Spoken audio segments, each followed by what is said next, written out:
Nestled on the edge of a sprawling African forest lay a small peaceful village. Among its inhabitants was Tende, a brave hunter known for his sharp instincts and unmatched courage. He was the protector of his village, ensuring its safety from wild predators and keeping its people fed. Despite his rugged exterior, Tende harbored a deep tenderness in his heart, a tenderness reserved and solely for Nala, the most compassionate and beautiful woman in the village. Their bond began one fateful day when Nala found a wounded fawn during her walk in the forest. Struggling to care for it, she encountered Tende, who gently took the animal from her hands and tended to its injuries. As they worked together, Nala remarked, "You're not just a protector, Tende. You have a kind soul." Tende replied with a rare smile, "And it's your kindness, Nala, that makes this world worth protecting." Over time, their love blossomed. The villagers rejoiced in their bond, seeing in them the promise of a love that would inspire generations. But the elders of the village often whispered warnings about the cursed forest. Couples who ventured too deep were said to fall victim to a vengeful spirit that thrived on separating lovers. Nala, filled with quiet apprehension, would often say, "Promise me, Tende, that you will never let the forest take us." And he would always reply, "Our love is stronger than any curse, Nala." One evening, the peace of the village was shattered by an unsettling rumor. An elder claimed to have seen a spectral figure drifting through the deepest parts of the forest. "It's the spirit of separation," the elder warned. "It preys on love, drawing its victims deeper into the woods until they are lost forever." Nala grew anxious and begged Tende, "Let's stay away from the forest. I've heard too many stories." But Tende reassured her with his usual confidence. "I've faced every danger this forest holds. No spirit can take you away from me." Their lives returned to a semblance of normalcy until one fateful morning. Tende returned from a hunting trip to find Nala missing. The villagers said they'd seen her walking toward the forest at dawn, her steps unusually determined. Gripped by dread, Tende gathered his bow, a torch, and his courage. He plunged into the forest, calling out for Nala. The dense canopy above dimmed the sunlight, and an eerie silence wrapped around him like a suffocating shroud. As he moved deeper, he found one of her bracelets snagged on a branch. "Nala!" he yelled into the void, his voice echoing. Then he heard a rasping voice from the shadows. "She is with me now. Turn back, hunter, or suffer the same fate." Ignoring the warning, Tende pressed on. He finally came to a clearing where a gnarled ancient tree stood.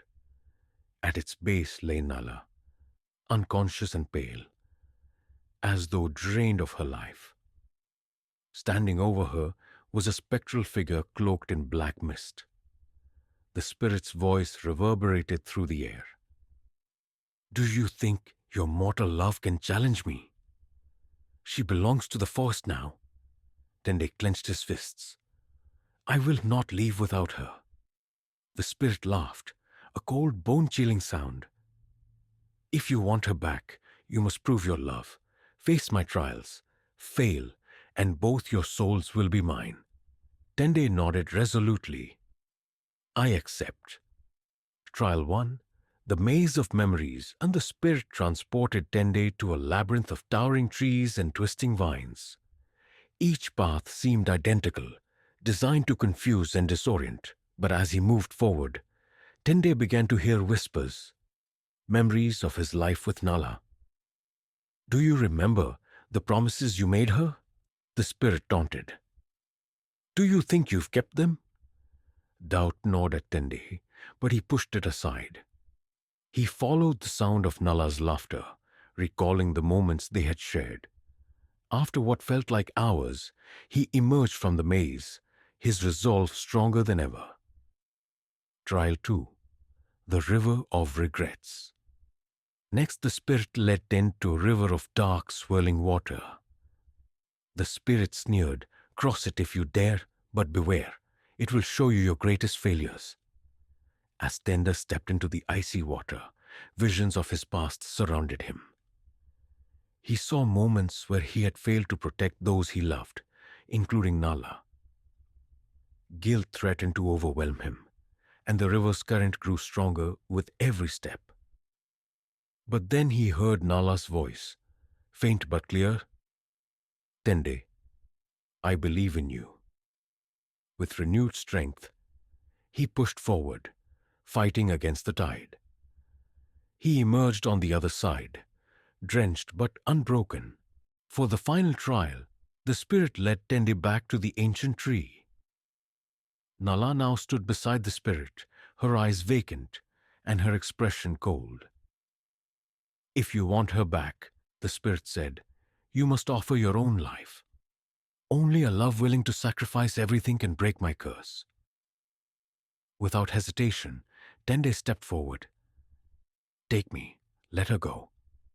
The spirit's laughter turned into a shriek of rage.